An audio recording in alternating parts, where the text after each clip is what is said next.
Joe Mullings in Untitled, provocative yet necessary. And I've got a great guest and a dear friend and one of my mentors. Yes, I said mentor. I have one. Online, Tony Blauer, who to me has given me some amazing tools over the years, unintentionally, originally for managing fear in combat sports, but I've translated it into business, and I'll be sharing some of that with you. T, thanks for coming online, buddy. So excited. Thanks. Great to see you again, Joe. Absolutely. So let's jump into it. I have used your cycle of behavior process personally, on a regular basis, but I also use it as I coach CEOs and I coach individuals on their careers and the things they think about. And there was something that I saw recently. You were on Instagram, and or you liked it, and I was like, no, figures, Tone likes it. And it was some guy, because I talk about this all the time. I said, whenever you have a gap in what's going on, human nature always puts in something negative. It's like, hey, Jess was supposed to call me at 6. I haven't heard from her at 7:30. She either got hit by a car, she had a heart attack, she got mugged or whatever. It wasn't, she won the lottery and she's picking up the money and bringing it home, right? Right. And so they were talking about, as you project out, you always by default seem to project liability, not possibility. And I was always curious, and I wanted to jump into that amongst other subjects today, is people can mistake your domain expertise of fear towards combat or first responders or personal protection. But I want to use that today, Tone. And first, if you haven't seen Tony's stuff, I've pushed it many times in posts and always make sure I acknowledge where I get my my seed from. But you need to check that out and watch the rest of this, though, when you're managing a career, a CEO of a company, talking to venture capital, trying to get money. I want you to switch it, my listeners, I want you to switch it out of combat, even though it's still combat. The principles are even more powerful because you probably are never going to have to use this defending yourself in a dark alley. You should be prepared for, but I can guarantee you every single day you get a sphincter contraction based on, career decisions at any point. So, Tone, I want to vacillate back and forth between that. Yeah, one of the things I talk about, and I've since you met me decades ago, 20, 30 years ago, I don't even know how long ago it was. I think early 2000s. West Point, yeah. If not, yeah, at the West Point gig, that was a blast. The it's crazy, I'm 63 years old and I'm busier than I've ever been, and I'm doing like a zillion different things, but it all comes back to this, the no fear. And I was recently talking to a bunch of entrepreneurs, and I said, you all understand and study and fixate on assets and understanding what assets are, but none of you know how to protect your ass, which is your true asset. That if something happens to you, something happens to your family. If something happens to you, something happens to your business. And the thing that can happen to you might not be a violent encounter. It might be an emotional, psychological event that, and this, Gary Vee said this all the time. First time I heard it is business loves speed. Well, violence loves speed too. And the violence doesn't have to be a mean tweet.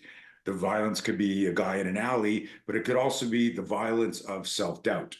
And self-doubt creates hesitation, and hesitation creates procrastination. And then suddenly I go, Joe, I'm ready to do the deal. And you go, man, yeah, if you called me yesterday, you could have had the house, you could have had the partnership, you could have had the equity, but you're too slow, man. And it's a neat thing. And I don't know, me, I'm a fire hose when I get going, but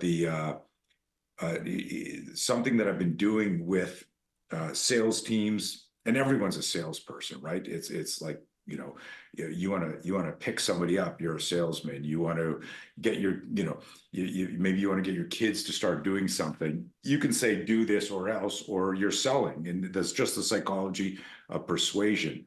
But fear, people don't understand. And I make this joke that fear needs new fear management, meaning like representation, because we all have this most people have a negative connotation to the psychology of fear. And what I mean by that is, like, I grew up terrified all the time. I was afraid of my mother. I was afraid of competition. I was afraid of sports. I was afraid of letting down my team. But I was really an all-round athlete. I was very skilled in everything. I wasn't like, Tony, you can be the water boy. I was picked first or second. But no one ever explained to me that the butterflies in my stomach, the shallow breathing, the negative thoughts was just adrenaline and self-doubt because I cared so much. And I had to figure that out when I was in my 40s or 50s. And that became this no fear program, is how do we change our relationship with fear? Because if you can change your relationship with psychological fear, Joe, not, and this is a big distinction where we drew a line in the sand and we said, I don't care about the physiology of fear, the neurobiology of fear. Those are factors. But the only fear that we need to understand to get ahead in life, whether it's relationship, business, health, finances, is understanding psychological fear. In other words, what are we thinking? The movie in our mind? We don't even realize you're the producer, director, screenwriter, and you've cast yourself as victim number one in this scenario. And if you don't understand that that's what's happening when you're worrying about things, then what you're in that moment, you are stuck in the fear loop and you are not using time, you're consuming time. And if we go back to the Vaynerchuk line of business loves speed, and I'm wasting time in the fear loop, I'm missing opportunity. So here's a real heavy one. I don't know if I've ever shared this with you. When you manage fear, you manage time, and time is the only resource you can't get back. So really leaning into understanding the psychology of fear is actually over your career and your life. It's about time management, because you're doing the things that are scary to you faster. Yeah. And it's funny, Tone, because the movie we play in our mind triggers the hormones, which then inform the physiology, which then become a loop of self-fulfilling prophecy, and until you introduce that interruption of, wait a second, hold on, why am I going there, right? And that's that, and I've got it up on the screen because I want our viewers, if they're not familiar with your work, sort of the Da Vinci Man to me is, Marco, can you pull up cycle of behavior on the screen for me? Let me know when it's up. Like that movie informs physiology, informs hormonal dump, informs behavior, informs, fight or flight. And then it just keeps on repeating itself and compounding itself. So T, I can from here, I got a great team. I can go ahead and, play with this. Yeah. So if there's anything on there, but take the viewers, in a relatively short fashion, and then we can go into deeper part as we talk about these things. Give them a reference point as you talk about the different areas and dumps and places we end up. Yeah, sure. So, what you have here is cycle behavior. It's basically, if you think about it this way, it's a strip map of the neural circuitry of fear, a strip map of, I'm in a good mood, I'm excited to do something, and then all of a sudden, the universe says, not so fast, right? Hey, have you thought about this? And this could be, that's where we start with the sudden stimulus. So something in your life, you roll your ankle, you get a bad phone call, the deal falls through, whatever. But the sudden stimulus is negative, and it puts you into this red zone, which we call the holy shit zone. And it triggers this fear spike, and it's lovingly referred to in its entirety as the fear loop. You don't want to be inside this entire fear loop. And what I did here is this list of, whether it's neuroassociation, visualization, and all of that. These are just things that we would talk about in training or coaching or mentoring. But typically the fear loop is comprised of a negative neuroassociation, how your brain links up a symbol. It could be then you start to have these negative visualizations. That creates the doubt, hesitation, fixation, and unchecked, that becomes anxiety. All of this is kind of being held together by limiting beliefs. I just had a phone call with part of my team.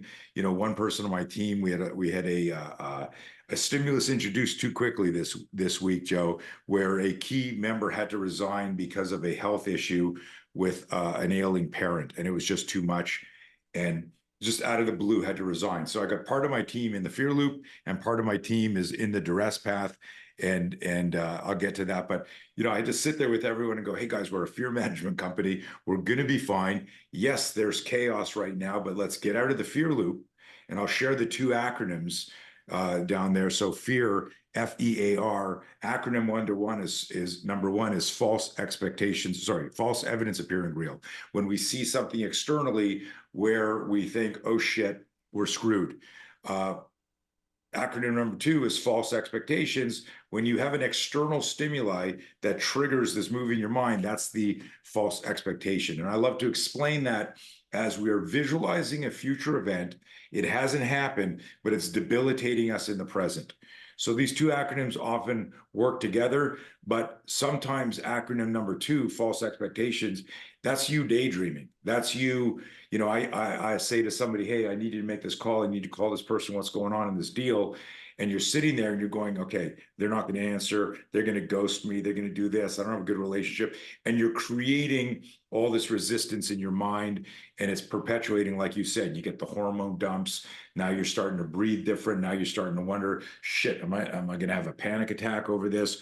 What is, and everything creates this kind of like internal chaos. You need to develop the self-awareness to catch that you're manufacturing a lot of this, that you've kind of cast yourself as victim number 1 in a horror movie, and you can walk out of that movie. You can turn it, you can turn it around, and it's almost, you know, like that Joe Rogan slogan that he made famous, be the hero in your story. What would Super Joe do to save the day here? What would Super Tony, you know, do to save the day here? And that's the challenge with Threat and Door, where you ask yourself, okay, am I going to stay in the fear loop, or am I going to move? Now, the next part, the duress path, is very critical, and a lot of people misunderstand that. And ironically, literally, I said to my team, I was running a little bit late for this. I said, I got to go do a talk. Ironically, we're going to talk about fear and business.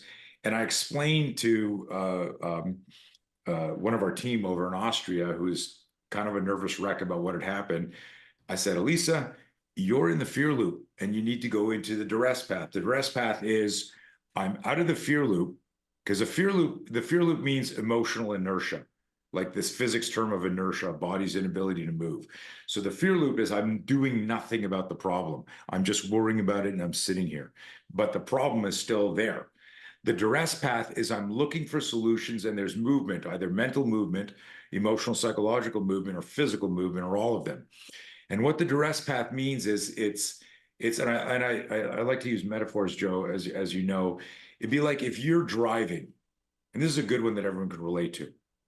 If you're on your way on a road trip and you decide you're going to take a little shortcut, but you're not familiar, and the GPS cuts out or your battery dies. I mean, we've all been lost at some point in a road trip, right? The moment you're lost, you slow down, your situational awareness is compromised, you're looking around there. How many of you listening to this, when you're lost, turn your radio down so you can drive better? Like, think about how funny that is. You're lost and you shut your radio, you don't want to hear the music, but you're not really driving now. You're looking for signs in the universe going, which way should I go? I'm lost. And when you're lost, there's this emotional inertia where I'm like, I slow down, maybe I pull over, I look at stuff. When I think I've got the right direction, that's the duress path. Or let's say this is something that happens to guys all the time. We think we can make it to the next gas station, right? We're driving and our wife is saying, you should fill up. And I go, I'm good, I got this. And then it's like, okay, that gas station was closed. I'm kind of screwed here. But you're thinking stupid thoughts like, should I accelerate here? Should I go down this hill? Should I get off here? This is the duress path, where I'm worrying about the outcome, but I'm still moving towards a solution. And then we have unicorns in our lives, but every so often you hit that flow state where this is exactly the plan. So cycle of behavior, and it's interesting. One of the guys on our team is he's a career psychologist, and like you, he came to us as a martial artist to learn my system. I didn't know he was a 20 years psychology. And he starts digging into our stuff, and he calls me one day. He says, cycle behavior's therapy.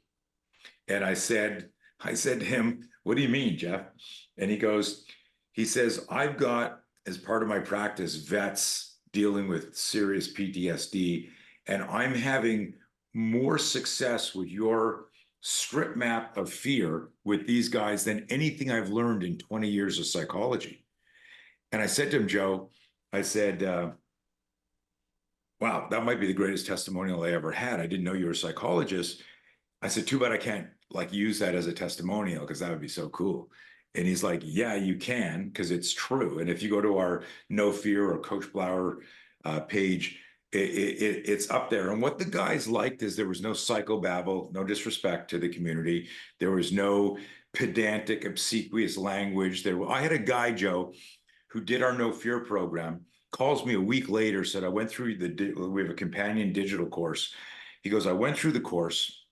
He says, I listened to it 5 times. He said, I've never disclosed this to anybody, but I've had mild anxieties for several years now. And he said, is it possible it's gone? Because it's like my brain just did this. And I said to him in a text message back, I said, if I was your therapist, of course it can't be gone, because I'm still paying off my yacht and my second home. So I need to see you for the next 10 years, 3 times a week. And again, no disrespect, because there's great therapists out there and who do wonderful work. But I said, why can't it be like a light switch? Why can't you be scared and you're about to fight Joe, and you look at me and you go, Coach, I'm so fucking scared. I go, he's scared too, man. His heart is pounding. The facade is, I'm going to kick your ass. But inside, he's worrying about all this too, just like you, because he's a human, unless he's a psychopath, right? But most people aren't. And most people are scared.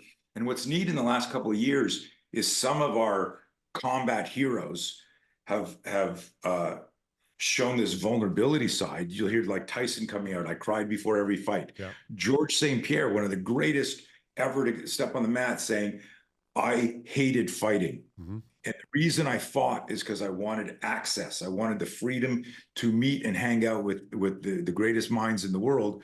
And I knew I could get it through. He says, but I was terrified every day I stepped in the octagon. Yeah, even like Kennedy, I know you've talked to those guys, and they're great warriors.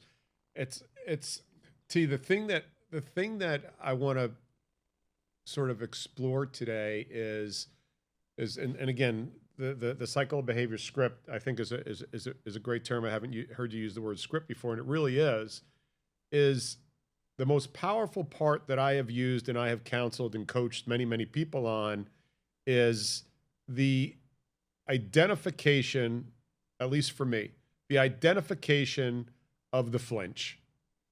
Because the flinch to me encompasses the entire red zone on cycle of behavior. Something happens, all of a sudden I flinch. And our flinch usually are self-prescribed, because it's the very thing that we have created our own monster that we insert. You ever notice we rarely, unless we're coached well, introduce a positive flinch. We always introduce a negative flinch. And so to me, that transition from, and T, I have flinches every day as a week as an entrepreneur and a business person who's taking massive chances on decisions I make, in the millions of dollars and commitments to things. But this system has taught me to go, wait a minute, hold on. You're introducing a false expectation. You just flinched. Let's back up for a second, back off. You can stop the entire train right now. What should we be thinking about? And it's interesting because the do rest path, T, I haven't seen before. Have you explain it? What I then do is say, let's just stay in motion. I don't know if this is the right motion, but I know it's not the wrong thing to do. But let me remain in motion. because again, going back to, relatively, not re- but new, it was the Newtons, is a body motion tends to stay in motion. Right. You used to call it getting off the X, and probably still do, but that identification of the self-prescribed flinch, and it's usually the same category that we always put it in, and everybody has their own. Some it's physical health, some it's financial health or dishealth, some it's partnership or relationship health, right? We all have these, like, areas of our amygdala has overdeveloped or underdeveloped in, but it's that identification to the flinch, knowing that that's my shortcoming, and then being able to go, okay, pause, keep moving, let's move in this direction. It's like, dude, it's that easy. It's not simple, but it's that easy. So let me offer something as a reframe. A true flinch is when a stimulus is an unexpected stimulus that is perceived as threat to us. When that happens, that triggers the flinch. And it could be you turn and there's a spider there and you go, oh, you don't know if it's poisonous or not. You just know that you're scared. Now, you remember this from way back in West Point, you could turn, you're flipping burgers and you could turn and there's a butterfly right in your blind spot.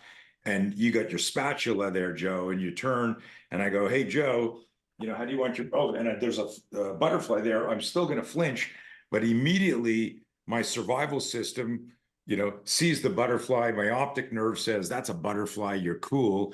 And it down regulates.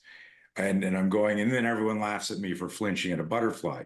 But had that been a spider on a web, or let's say I'm allergic to bumblebees or stings, and it had been like a wasp or a hornet, and I still flinch, now I see threat, and maybe I'm using the spatula as a back fist, right? And I'm moving, and everyone's still laughing at me at the party still. But one was a threat, what wasn't. But what people need to understand is anything that gets introduced too quickly will trigger a flinch. And the flinch it's just a natural response through the limbic system and a whole bunch of other factors.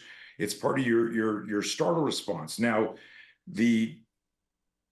where our work and our research really expanded is like, it's the fear spike that triggers the movie in your mind, and it's the fear spike that triggers the flinch. You could be working on your book, Joe, and then your computer crashes, and you'll go, oh my God, that's your flinch. And sometimes we flinch, and you said it earlier very politely, your ass gets tight. We get this sphincter contraction. But, I can, something happens and I just sit there and I hold my breath and my ass gets tight. That's a flinch too. Doesn't have to be this dramatic thing. So what I want to share with you and your audience is that the flinch happens because I don't know if you remember our comfort zone, discomfort zone, holy shit zone, right? And this is one of the reasons why like people dig working with us when it comes to fear management, because we say things like holy shit. And it's like, that's what I think. I'm not trying to make this sound PC. And our goal in life is to take things that would be in our holy shit zone, and if we can, move them to discomfort zone and eventually in our comfort zone. And so the conversion of the flinch, we go from primal to protective to tactical. And it was interesting when you were talking about the fear loop as the flinch. This had never occurred to me, so this is nice co-development. The duress path is the protective spear, and the green flow state is the tactical. When I know, if I said to you, hey, I got this business deal, I'm not sure about this. You've done it so many times, you're going, you need to do this, call this guy, do this here, let me read this, cross this out. And I'm like, and people who you consult are like, how did you just do that? And you go, well, I'm a genius. Also, I've been doing this for 20 years, right? When I startle response, like somebody who's untrained, their full flinch will be, hands will come up, they'll close their eyes, they'll turn their head, they'll turn their back. That's the primal response. Anyone I train, just in terms of personal defense, our startle response is flinch, But immediately we have trained the neural patterns. There's no such thing as muscle memory. There's neural patterns, there's motor engrams. And so what we're doing is we're attaching and this is actually applying, I'm going to explain this for self-defense, but this applies to business too and relationships. When you flinch, it's a non-conscious or unconscious. I like using the term non-conscious because I think when we say the unconscious, we think of autonomic shit like that. Non-conscious. This is mean your situational awareness was compromised in business or in this relationship. You didn't trust your intuition. Your instincts didn't pick up on something. I'm going Gatling gun now and hope everyone can track this. Joe, have you ever been screwed in business? Sure. Have you ever been screwed in a relationship, friendship, Sure. or romantic? Absolutely. Have you ever, after any one of those three scenarios, when the dust settled and you kind of got back into your life, look back at the signs that you ignored and went, I kind of knew that was going to happen. Yep. Right. That's what we all say. So I always say this very gently. Intuition always whispers in our ear, and cognitive bias or cognitive dissonance or romantic zealousness or stubbornness says, I got this, I'm okay. You were very instrumental in helping me get out of that time. I had that corporate takeover and lost a $12 million company literally over a weekend. And when the dust settled, I was like, here's a pre-contact queue, here's a pre-contact queue, here's a pre-contact queue. And it's a story when I work with companies, it's interesting as a world-renowned pseudo-famous combatives guy, how I talk about how I lost a multi-million-dollar company because I didn't apply detect, diffuse, defend and the fear management because I didn't want to believe it was happening. But so what I did is I flinched and I stayed in the fear loop and I didn't keep moving. And so this idea, if I can go a little bit deeper, is the startle response is non-conscious. And we only flinch when our situational awareness is compromised. So if you're doing something in business and then someone goes, hey, loophole, this happened, holy shit, market this, everyone goes, whoa, right? You thrived through the last 3 years where some people literally committed suicide and some people suicided their business because of fear, as opposed to, and we could use what was the name of the day, nom de jour was pivot, pivot, pivot. Right. You can't pivot if you don't manage fear. One of our maxims in the program is those who manage their fear manage to fight. Doesn't guarantee victory, but it guarantees you stay in motion. And you learn a lot while you stay in motion. So the startle response is non-conscious. Why would you let something happen to you? Like if I say to you, if you say to me, I knew that was going to happen now that it happened. And I said, but Joe, why would you let something like this happen? Tony, why would you let somebody steal your company from you? So you had to start over. We don't let that happen. But when it happens, it's an ambush. And so hold on. I want to dig into something here, T, because I want to make sure two things, and I want to explore something with you, and I want to know what you think about this. So there's no question in mind that startle response is hardwired. Yep. Right? Biologically. So let's translate this system to life. Yep. And I don't even want to make it business. What our parents did to us and what our early influencers in our lives did to us was laid down a behavior tract, hardwired it into us. The kitchen table, the sports team, the good guy or bad guy on our block, they wired into us securities and insecurities. Fair enough? That's pretty accurate, agreed, right? Agreed, 100%. Right? Okay. Now, when something comes at us, a stimulus, and let's not make it combative, T. Let's make it life, a relationship. We know what we learned at that kitchen table, and it comes at us subconsciously. Maybe not biologically wired from cave person times, but certainly biologically wired because it's psychologically wired, which then dumps it into the biological, physiological side. So one of the things that I've been working on over the last decade plus is what was hardwired into me that by design, when a stimulus came and it was highly predictable, I reacted in a less than optimal way. And now over time, I have identified those liabilities, thereby still having the micro flinch. Like I'll never forget when you said at West Point, even though if you're a SWAT operator and you've got full gear on and you got an AR-15 in your hand and you know somebody's coming in through the window and you know exactly what time they're coming in through the window, you're still going to have a micro flinch, even with all that data. And so the point there is I'm comparing that as an analogy to, I know my insecurities that were put in me at a very young age and laid down by other insecure people. I adopted those. Therefore, they became my red zone because I inserted the less than optimal behavior that was born by their teachings. And then unwinding those and identifying those as a less than optimal flinch and a long flinch, and you sit in them. But then, T, I would hazard to say you didn't get your company taken from you as an example. You actually helped it get taken from you by things that were hardwired in you based on principles, feelings, etc. Right? Experience certainly comes over and lays over that. Yeah. But Sure. I think that I'm going to take this back to life, not to combat, because that's what some of my listeners are, although a lot of my followers are combat people.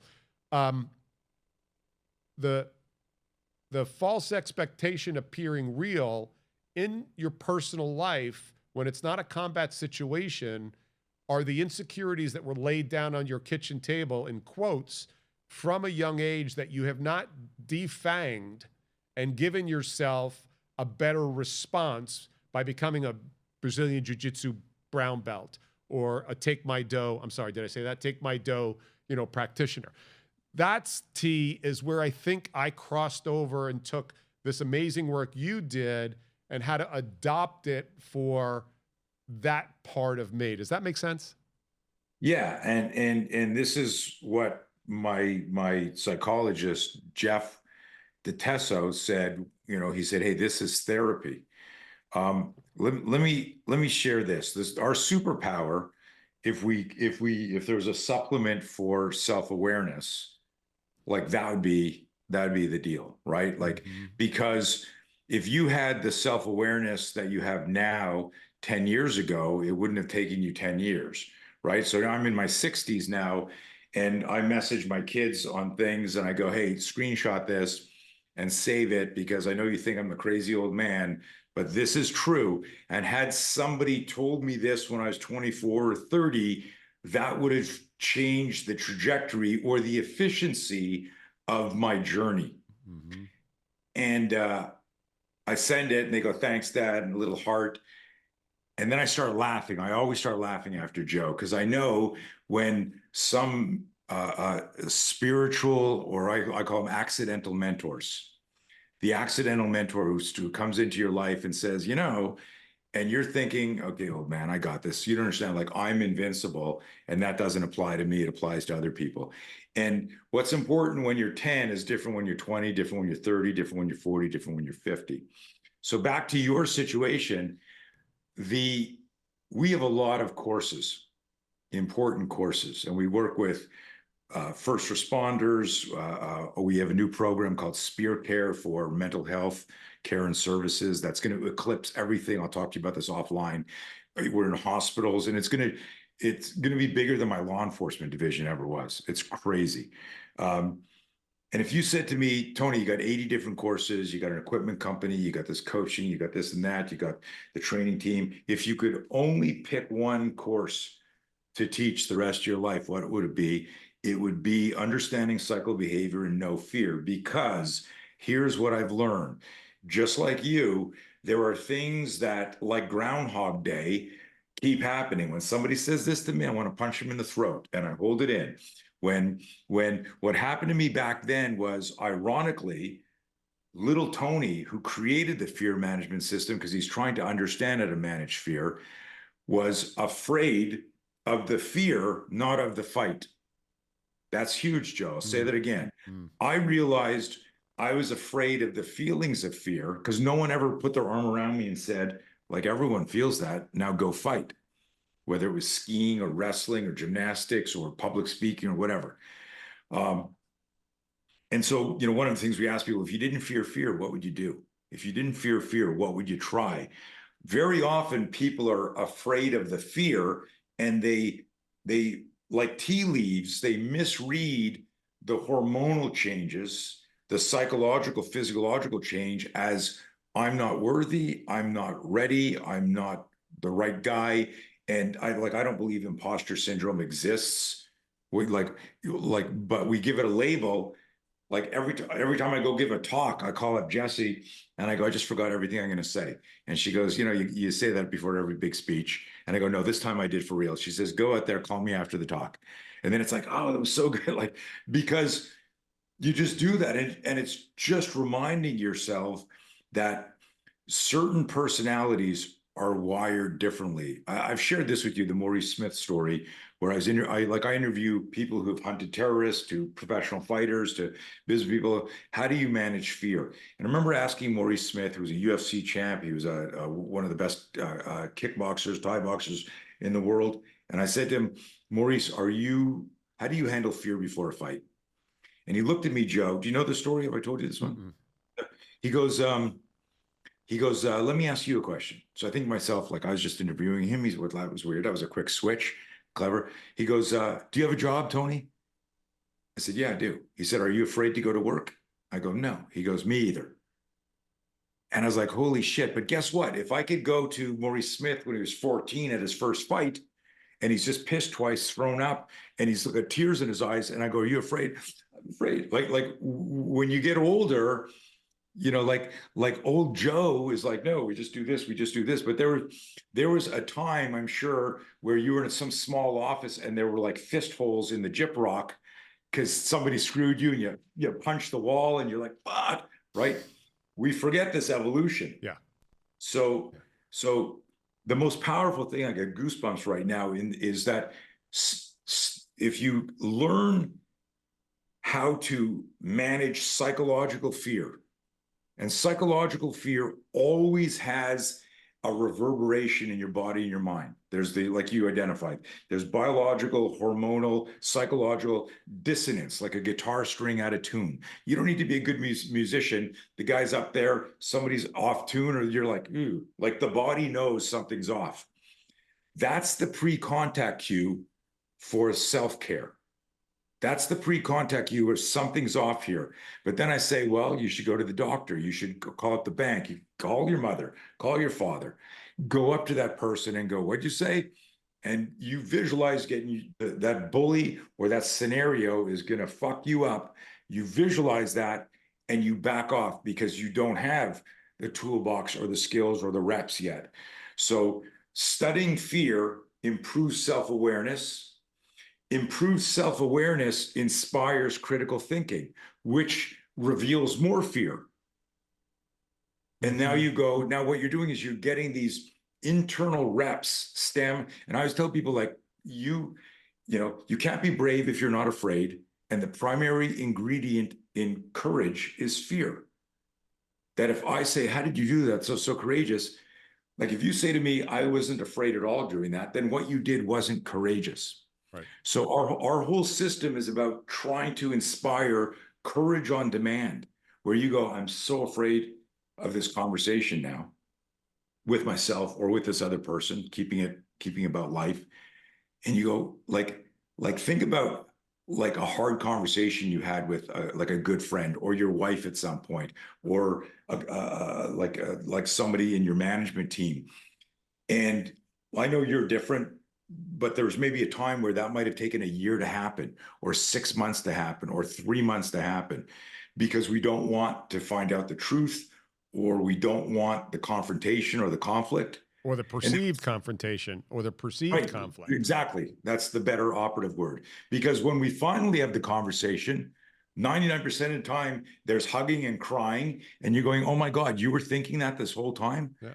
And it's amazing. So when you manage your fear, you manage your mind. When you manage your mind, you manage your life.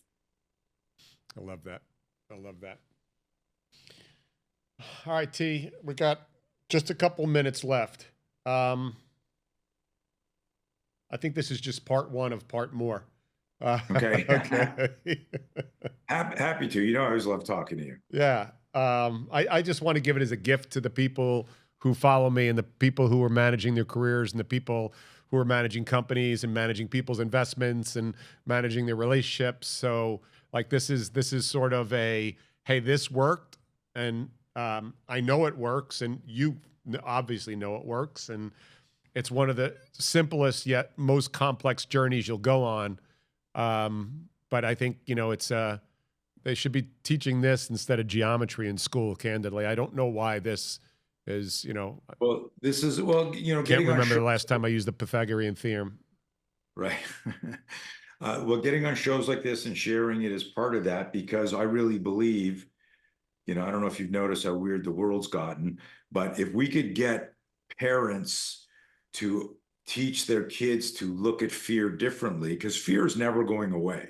Mhm. It's always been there. But, at some point, a bunch of scared cavemen sharpened wood and created spears and didn't get, killed by giant bears and wolves and saber-tooth tigers because they learned how to manage their fear. It's not about the technique. It was what was the thought, right? What was the thought that inspired the invention? And that invention could be the reinvention of yourself. You go like, hey, Groundhog Day, this always happens to me in relationships or in business. What is it that I'm doing? What I need to change? And like that doesn't happen without changing fear. I do want to point for those of you who are watching this, I've got the a light on my wall that says "fuck fear," and some people are offended by that. Some people are like, "Oh, he must be, like that crass American." It's actually part of the system. It's an acronym, and the fuck stands for face it, understand it, control it, and know it. Mm. That if you have a fear spike with anything, you say to yourself, fuck fear, I've got to face it because it's not going away. It's coming at me. So turning and flinching and sitting in the fear loop, you're going to get run over or demolished by it eventually. Understand it means I need to now seek a mentor, guidance, YouTube, a course. I need to understand what's going on. Control it is the sneaky and tricky one because oftentimes we think, well, if I get my black belt, I'll never lose a fight. That's not true. Or if I get this good, I won't be afraid. Or now that I own my company, I won't have problems, right? And and that's the thing is like we set ourselves up for failure by thinking that roller coaster rides are slow and flat. But life is a roller coaster, and nobody has 3 good days in a row and then says, I hope something catastrophic happens tomorrow so I can practice my resiliency, right? It's like, you don't want that. But what happens when that left hook comes in, that sucker punch comes in, and you flinch? And that could be business, health, finances, or violence. But the C stands for control. And what that means is there are lots of things in life that you must do afraid. And while you do that, you're getting these reps, these neurological reps that say, I'm okay. I'm going to get through this and I'm going to, develop this better resiliency and I'm going to get my reps in. And the next time this happens, the refractory delay between stimulus response will be shorter and shorter and shorter, right? You might have gotten a phone call from your son when he started driving. Dad, I got a flat tire. And you're like, why are you calling me? What do I do? Well, there's a tire in the trunk. What do I do? Right. And you change your flat a couple of times. You're like, hey, what took you so long? I had a flat. I changed it. You learn how to, but that doesn't mean if you're on your way to the airport and you get a flat tire that you're not going to freak for a second and go, I'm going to be late. I'm going to miss my flight. Okay, shit, stop talking, and fix the problem. And that's really a silly visual metaphor of life, that the sucker punch is the flat tire when you're on the way to an important event. And so what people do over and over again is they go, why is this happening to me? As opposed to this just happened to me. How do I keep moving? How do I fix this? Yeah. With that, my friend, I appreciate this. I really do. And thanks for sharing this with everybody. We'll put the contact for T and the website and the work he's done underneath this on post. But again, part one of part many, T, if it's good for you. Of course. Love it. All right. Send my love to Jess. I will. So good to see you, man. All right, buddy. Be well. Take care. All right.